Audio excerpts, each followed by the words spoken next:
तो दोस्तों हाल ही में भारत ने फ्रांस से अपने लास्ट राफेल फाइटर जेट को रिसीव किया, जिसके बाद में अब फ्रांस की साइड से 36 राफेल फाइटर जेट की डिलीवरी कंप्लीट की जा चुकी है। तो इसके बाद अब फ्रांस कोशिश ये कर रहा है कि भारत के साथ में राफेल की एक और फॉलो ऑन ऑर्डर के तहत डील कर ली जाए या फिर एक जो मेगा डील है उसके ऊपर यहाँ पर हस्ताक्षर कर लिए जाए, क्योंकि पहले से ही भारत 36 राफेल फाइटर जेट को खरीद करके कहीं ना कहीं एमआरएफए कंपटीशन के लिए और 114 की संख्या में जो राफेल फाइटर जेट है इनको यहां पर तय कर चुका है। तो इसी सब के चलते अब फ्रांस की साइड से भारत के साथ मिलिट्री कोऑपरेशन को और ज़्यादा बढ़ाने की कोशिश की जा रही है, जिससे कि सबसे पहले तो मिलिट्री के सेक्टर में फ्रांस भारत को इम्प्रेस करके हमारा एक सबसे बड़ा पार्टनर बन सके। और इसी के चलते आज की तारीख में फ्रांस ने भारत के तेजस MK1A फाइटर जेट के लिए काफ़ी ज़्यादा बड़ा ऑफर दिया है। और ये ऑफर ना केवल यहाँ पर तेजस MK1A के लिए है, बल्कि हमारे जो भविष्य के M का फाइटर जेट होंगे तो उनके लिए भी फ्रांस की साइड से भारत को असेंबली और साथ में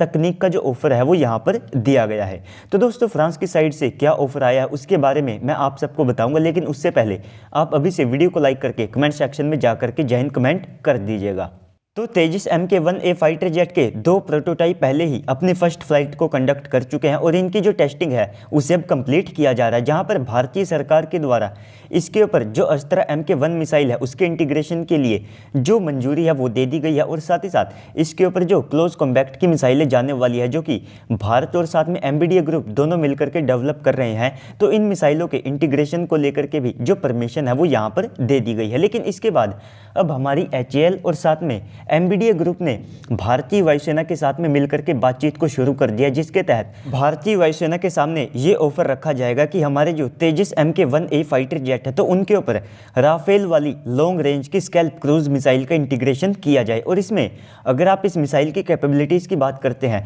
तो ये एक स्टेल्थ मिसाइल है, जिससे कि दुश्मन के एयर डिफेंस सिस्टम से इसको ट्रैक करके मार गिराना काफ़ी ज़्यादा मुश्किल है। और इसी के साथ में इसकी जो रेंज है उसे लगभग 500 किलोमीटर के आसपास का बताया जाता है। तो डेफिनेटली हमारे जो M का और साथ में तेजस फाइटर जेट है तो ये यहाँ पर स्टैंड ऑफ रेंज से, यानी कि दुश्मन के एयर डिफेंस सिस्टम की रेंज से बाहर रहते हुए भी इस मिसाइल को फायर कर सकते होंगे। और इसी के साथ में यहाँ पर फ्रांस ने भारत को ये भी ऑफर किया है कि अगर हम इनको अपने तेजस MK1A और साथ में M का जैसे फाइटर जेट के अंदर अगर यूज़ करना चाहते हैं तो इनकी जो असेंबली है तो उसका लाइसेंस भी भारत को दे दिया जाएगा, जिससे कि इस मिसाइल को भारत के अंदर ही मैन्युफैक्चर और बनाया जा सकता होगा। और जब भी इस प्रकार की कोई डील होती है जिसमें आप किसी और देश के वेपन को अपने देश के अंदर मैन्युफैक्चर या फिर असेंबल कर रहे हो, तो वहाँ पर उस देश के द्वारा आप सबको कुछ ना कुछ जो टेक्नोलॉजी है वो यहाँ पर दी जाती है, क्योंकि उनको असेंबल करने के लिए कुछ जो लिमिटेड टेक्नोलॉजीज़ हैं ये प्रोवाइड कराना थोड़ा सा आवश्यक होता है। तो इस केस में भारत को कहीं ना कहीं स्कैल्प मिसाइल की जो टेक्नोलॉजी है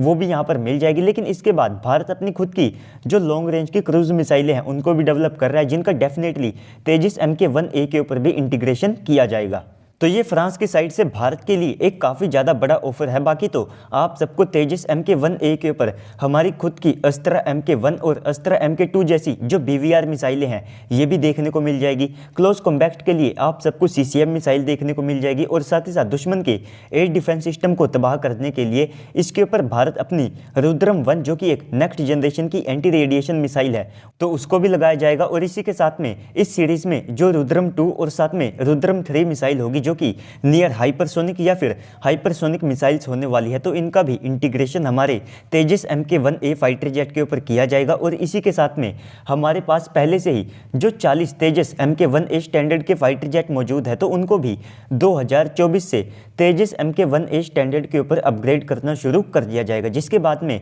आप मान करके चल सकते हैं कि भारतीय वायुसेना के पास आने वाले समय में 83 के बजाय 123 की संख्या में तेजस MK1A फाइटर जेट होने वाले हैं। तो दोस्तों ओवरऑल आप सबको क्या लगता है, क्या भारत को यहाँ पर फ्रांस का ये जो ऑफर है ये एक्सेप्ट करना चाहिए, जिससे कि हम अपने तेजस MK1A फाइटर जेट को एक लॉन्ग रेंज की क्रूज मिसाइल को दे सकते होंगे? तो इसके बारे में आप नीचे मेंशन कर दीजिएगा। और साथ ही साथ अगर आपको वीडियो अच्छी लगी है तो वीडियो को लाइक कर दीजिएगा। अगर आप चैनल के ऊपर नए या फिर पहली बार आए हैं तो प्लीज़ से चैनल को भी सब्सक्राइब कर दीजिएगा। तो चलिए दोस्तों आज की इस वीडियो में इतना ही, मिलते हैं अगली वीडियो में, तब तक के लिए गुड बाय, जय हिंद।